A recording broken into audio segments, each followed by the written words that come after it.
ॐ कौसल्या सुप्रजा राम पूर्वा सन्ध्या प्रवर्तते। उत्तिष्ठ नरशार्दूल कर्तव्यं दैवमान्निकम्। उत्तिष्ठोत्तिष्ठ गोविन्द उत्तिष्ठ गरुडध्वज। उत्तिष्ठ कमलाकान्त त्रैलोक्यं मङ्गलं कुरु। मातः समस्तजगतां मधुकैटभारे वक्षो विहारिणि मनोहर दिव्यमूर्ते। श्रीस्वामिनी श्रितजनप्रियदानशीले श्रीवेङ्कटेश दयिते तव सुप्रभातम्। तव सुप्रभातमरविन्दलोचने भवतु प्रसन्नमुखचन्द्रमण्डले। विधिशङ्करेन्द्रवनिताभिरर्चिते वृषशैलनाथ दयिते दयानिधे। अत्र्यादिसप्तऋषयः समुपास्य सन्ध्याम् आकाशसिन्धुकमलानि मनोहराणि आदाय पादयुगमर्चयितुं प्रपन्नाः शेषाद्रिशेखरविभो तव सुप्रभातम्। पञ्चाननाब्जभवसन्मुखवासवाद्याः त्रैविक्रमादिचरितं विबुधास्तुवन्ति भाषापति पठति वा सरशुद्धिमारात् शेषाद्रिशेखरविभो तव सुप्रभातम्। ईषत्प्रफुल्लसरसीरुहनारिकेल पूगद्रुमादिसुमनोहरपालिकानाम् आवाति मन्दमनिलः सह दिव्यगन्धै शेषाद्रिशेखरविभो तव सुप्रभातम्।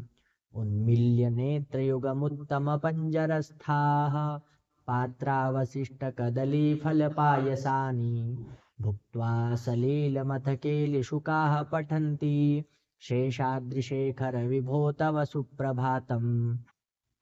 तन्त्री प्रकर्षमधुरस्वनया विपञ्च्या गायत्यनन्तचरितं तव नारदोऽपि भाषासमग्रमसत्कृतचारुरम्यं शेषाद्रिशेखरविभो तव सुप्रभातम्।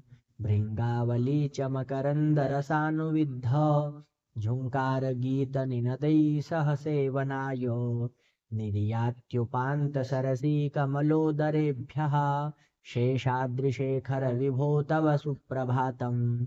योषागणेन वरदध्निविमथ्यमाने घोषालयेषु दधिमन्थनतीव्रघोषाः रोषात्कलिं विदधते ककुभश्च कुम्भाः शेषाद्रिशेखरविभो तव सुप्रभातम्।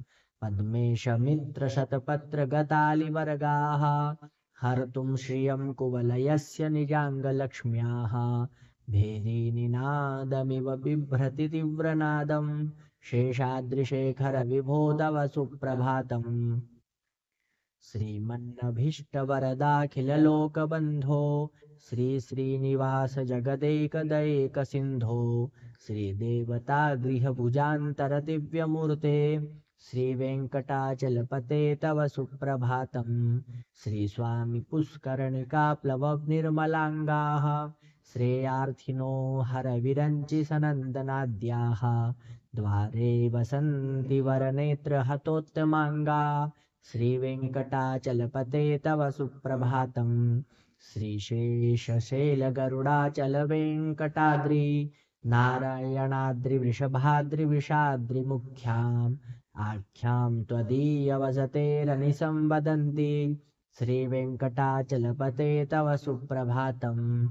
सेवापराः शिवसुरेशकृशानुधर्म रक्षोऽम्बुनाथ पवमानधनाधिनाथाः बद्धाञ्जलिप्रविलसन्निजशीर्षदेशाः श्रीवेङ्कटाचलपते तव सुप्रभातम्। घाटीसुते विहगराज मृगाधिराज नागाधिराज गजराज हयाधिराजाः स्वस्वाधिकारमहिमाधिकमर्थयन्ते श्रीवेङ्कटाचलपते तव सुप्रभातम्। सूर्येन्दुभौमबुधवात्पतिकाव्यशौरी स्वरभानुकेतुदिविषत्परिषत्प्रधानाः त्वद्दासदासचरणाचरमावधिदासदासाः श्रीवेङ्कटाचलपते तव सुप्रभातम्। तत्पादधूलिभरितस्फुरितोत्तमाङ्गाः स्वर्गापवर्गनिरपेक्षनिजान्तरङ्गाः कल्पागमा कलनया कुलतां लभन्ते श्रीवेङ्कटाचलपते तव सुप्रभातम् त्वद्गोपुराग्रशिखराणि निरीक्ष्यमाणाः स्वर्गापवर्गपदवीं परमां श्रयन्तः मर्त्या मनुष्यभुवने मतिमाश्रयन्ते श्रीवेङ्कटाचलपते तव सुप्रभातम् श्रीभूमिनायकदयादिगुणामृताब्धे देवादिदेव जगदेकशरण्यमूर्ते श्रीमन्ननन्तगरुडादिभिरर्चिताग्रे श्रीवेङ्कटाचलपते तव सुप्रभातम् श्रीपद्मनाभपुरुषोत्तम वासुदेव वैकुण्ठमाधव जनार्दन चक्रपाणे श्रीवत्सचिंवसरणा गतपारिजात श्रीवेङ्कटाचलपते तव सुप्रभातम् कन्दर्पदर्पहर सुन्दर दिव्यमूर्ते कान्ताकुजाम्बुरुः कुट्मललोलदृष्टे कल्याण निर्मल गुणाकर दिव्यकीर्ते श्रीवेङ्कटाचलपते तव सुप्रभातम् मीनाकृते कमठकोल नृसिंहवर्णिन् स्वामिन् परस्वथ मनो तपोधन रामचन्द्र शेषांस राम यदुनन्दन कल्किरूप श्रीवेङ्कटाचलपते तव सुप्रभातम् एलालवङ्गघनसार सुगन्धितीर्थं दिव्यं वियत्सरितुहेमघटेषु पूर्णं त्रित्वाद्यवैदिकशिखामणयः प्ररिष्टाः तिष्ठन्ति वेङ्कटपते तव सुप्रभातम् भास्वानुदेति विकचानि सरोरुहाणि सम्पूरयन्ति निनदैः ककुभो विहङ्गाः